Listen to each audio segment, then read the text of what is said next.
Transform your dreams into reality with the guarantee of assured placement and highest salary package. Admissions open at Francis Xavier Engineering College, the best institution situated in the heart of Tirunelveli. Kerala கர்நாடகாவில் தென்மேற்கு பருவமழை தீவிரமடைந்துள்ள நிலையில் அது எப்படி உருவாகிறது, அதனால் பயன்பெறும் மாநிலங்கள் குறித்து சிறப்பு வரைகளை உதவியோடு விளக்குகிறார் செய்தியாளர் பாலவெற்றிவேல். மழைதான் உயிர்களுக்கு ஆற்றல், ஆதாரம், வளர்ச்சி எல்லாமே.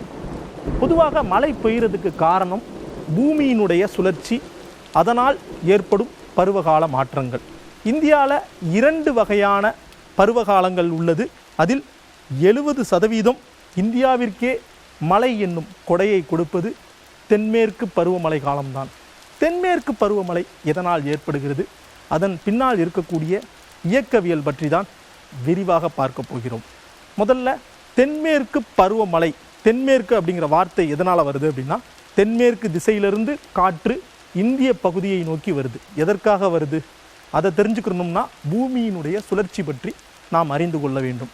பூமி 23.5 டிகிரி சாய்வான கோணத்தில் சுழல்கிறது. இதன் காரணமாக வருடத்திற்கு 4 பருவங்கள் ஏற்படுது. குறிப்பாக ஜூன் மாதத்தை எடுத்துட்டோம் அப்படின்னா, சூரியனுடைய கதிர்கள் பூமியினுடைய வட அரைக்கோளத்தில் நேரடியாக விழுது. அதற்கு என்ன அர்த்தம்னா, பூமியினுடைய வட அரைக்கோளத்தில் கோடை காலம், தென் அரைக்கோளத்தில் குளிர்காலம். அப்போது தென் பகுதியிலிருந்து குளிர்ந்த காற்று வட பகுதியை நோக்கி வருது. இதன் காரணமாகத்தான் தென்மேற்கு பருவமழை தோன்றுகிறது. தென் காற்று வடபகுதியை குளிராக்குகிறது. இந்தியாவில் தென்மேற்கு பருவமழை எப்படி தோன்றுது, இதன் பின்னால் இருக்கக்கூடிய அந்த இயக்கவியல்.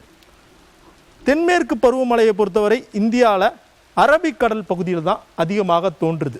அரபிக்கடல் இந்திய நிலப்பகுதி. அரபிக்கடலில் 10 டிகிரி செல்சியஸ் அளவிற்கு வெப்பநிலை இருக்குது.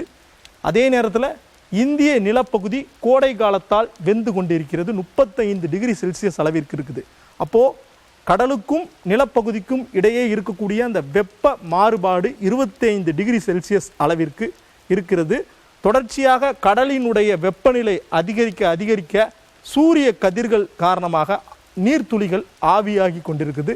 இதே நேரத்தில் நம்ம ஏற்கனவே சொன்ன மாதிரி பூமியின் சுழற்சியால் உருவான தென்மேற்கு காற்று அந்த நீர்த்துளிகளை அப்படியே எடுத்துகிட்டு போய் இந்திய பகுதிகள் நோக்கி வீசுது.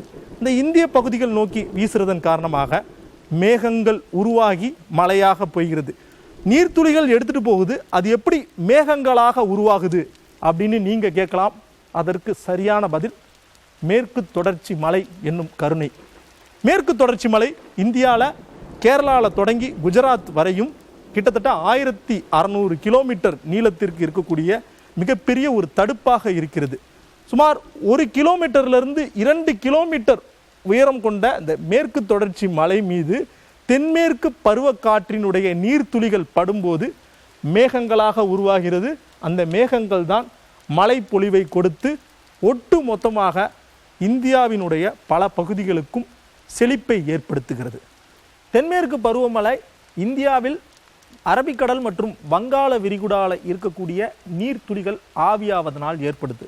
அதிகபட்சமாக அரபிக்கடலில் ஏற்படுத இந்த மேகங்களுடைய கூட்டம் காரணமாகத்தான் மழைப்பொழிவு ஏற்படுது. எந்தெந்த பகுதியில் ஏற்படுது அப்படிங்கிறத பார்க்கலாம். அரபிக்கடலில் உருவாகிற அந்த மேக கூட்டங்கள் காரணமாக கேரளாவில் தொடங்கி கர்நாடகா, மகாராஷ்டிரா, மத்திய பிரதேசம், உத்தரப்பிரதேசம் உள்ளிட்ட இந்தியாவினுடைய தென் பகுதியிலிருந்து மத்திய பகுதி வரையும் அதிகபட்சமான மழைப்பொழிவை கொடுக்குது. வங்காள விரிகுடாவை எடுத்துக்கொண்டோம் அப்படின்னா, கன்னியாகுமரியிலிருந்து தெற்கு பகுதியிலிருந்து ஆரம்பித்து அப்படியே அந்தமான் நிக்கோபார் தீவுகள் வரையும் அந்த தென்மேற்கு பருவக்காற்று சுழன்று நேரடியாக மேற்கு வங்காளத்திற்கு வருது. மேற்கு வங்காளம், ஒடிசா மற்றும் இந்தியாவினுடைய வடகிழக்கு மாநிலங்கள் 7 சகோதரி அப்படின்னு சொல்லக்கூடிய அந்த மாநிலங்களில் ஜூன் மாதம் முதல் செப்டம்பர் மாதம் வரை அதிக மழைப்பொழிவை கொடுத்து செழிப்பை ஏற்படுது.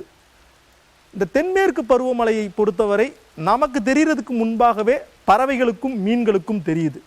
தென்மேற்கு பருவமழை காலத்திற்கு முன்பாகவே ஆப்பிரிக்காவில் இருக்கக்கூடிய பறவைகள் தென்மேற்கு திசையில் பயணித்து அது நேரடியாக இந்தியாவை நோக்கி வலசையாக வருகிறது.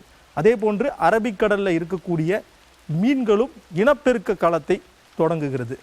இந்த தென்மேற்கு பருவமழை இந்தியாவில் உள்ள சூட்டை தணித்து நிலத்தை மட்டும் குளிர்விக்கவில்லை, மக்களுடைய மனத்தையும் குளிர்விக்கிறது.